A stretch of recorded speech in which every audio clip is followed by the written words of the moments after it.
Saudara-saudari yang dicintai oleh Tuhan, jumpa lagi dengan saya, Pastor Jensi CDD, dari Rumah Retret Konstantini Ambawang, dalam Renungan Minggu Biasa yang keempat.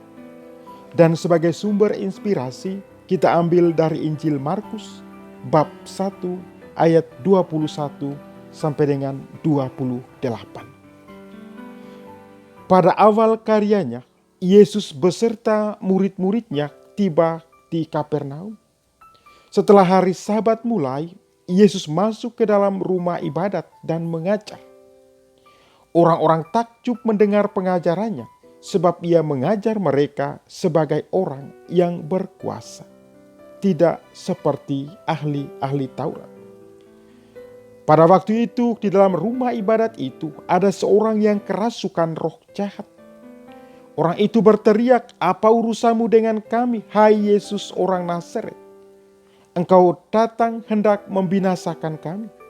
Aku tahu siapa engkau, yakni yang kudus dari Allah." Tetapi Yesus menghardiknya, katanya, "Diam, keluarlah daripadanya." Roh jahat itu menggoncang-goncang orang itu, dan sambil menjerit dengan suara nyaring, ia keluar daripadanya.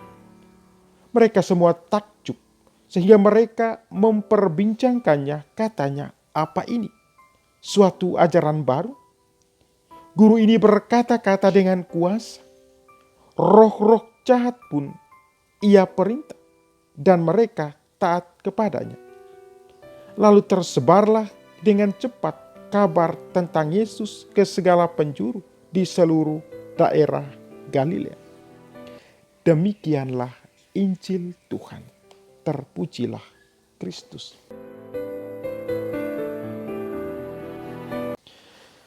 Saudara-saudariku yang dicintai oleh Tuhan, ada sebuah pepatah yang menarik dan tidak asing bagi kita. Pepatah itu mengatakan begini, lidah itu tak bertulang. Karena lidah itu tak bertulang, maka mudah sekali bagi kita manusia untuk mengucapkan kata-kata. Mudah sekali bagi kita manusia untuk berbicara. Dan kalau kita amati dengan baik, aktivitas yang paling banyak dalam kehidupan harian kita, mulai bangun pagi sampai tidur malam, adalah berkata-kata atau berbicara. Namun yang menjadi persoalannya, para saudara dan saudariku terkasih di dalam Tuhan, apakah kata-kata kita itu kata-kata yang berkuasa, kata-kata yang penuh makna atau tidak? Dan bagaimana kita mau membangun kata-kata yang memiliki kuasa di dalam kehidupan sehari-hari? Dalam Injil hari ini,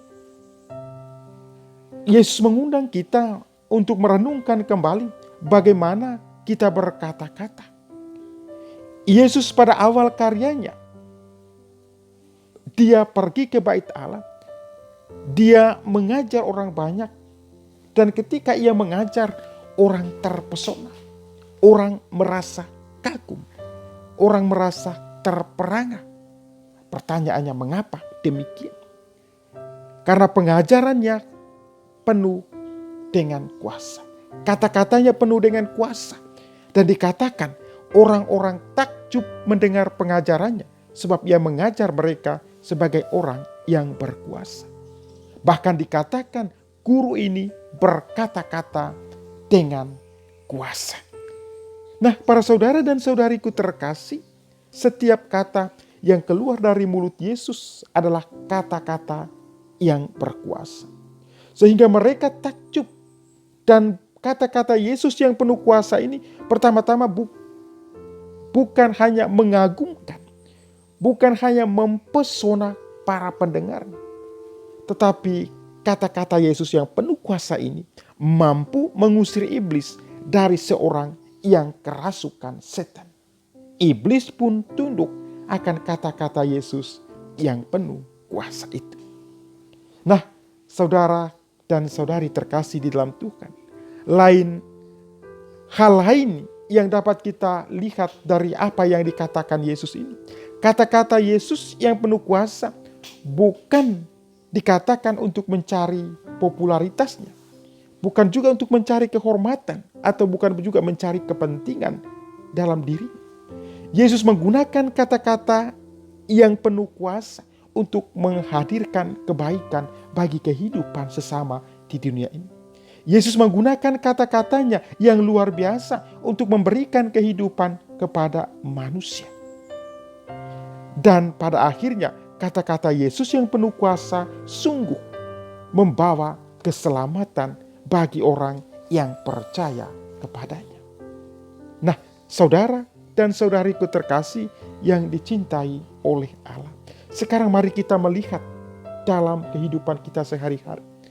Mengapa kata-kata yang terucap dari mulut kita seringkali bukanlah kata-kata yang penuh kuasa.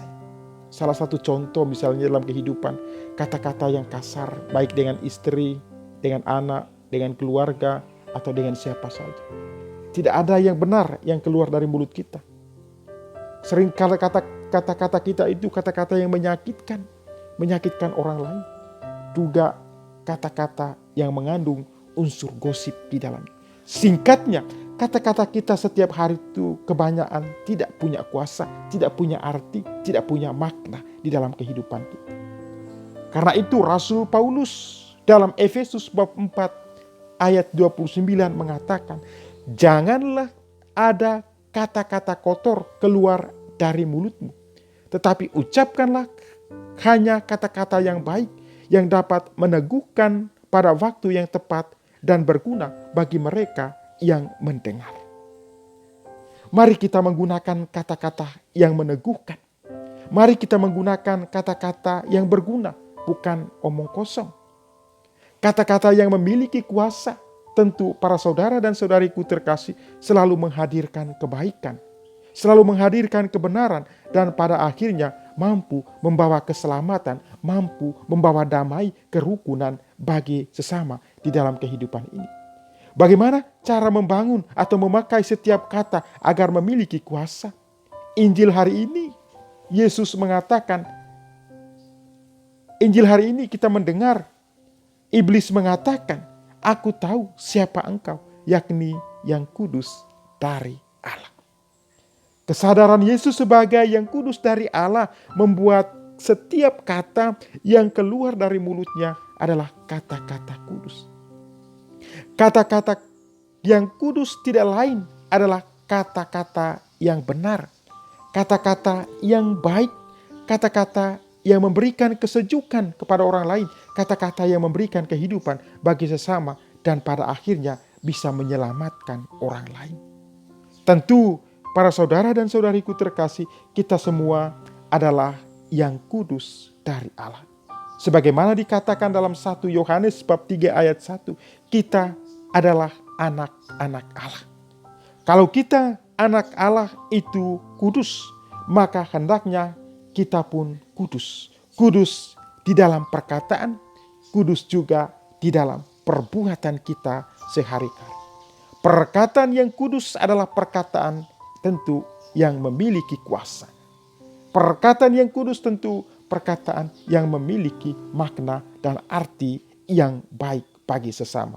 Marilah para saudara dan saudariku terkasih, kita mencoba, kita kuduskan perkataan kita itu dalam kebenaran.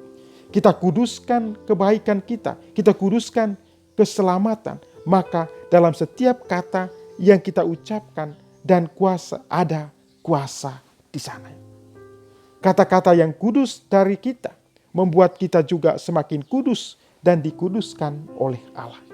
Kata-kata yang kudus tentu mampu menyelamatkan diri kita sendiri, juga mampu menyelamatkan orang lain yang mendengarkan kata-kata yang berkuasa, kata-kata yang bermakna, kata-kata yang berarti dari hidup kita manusia.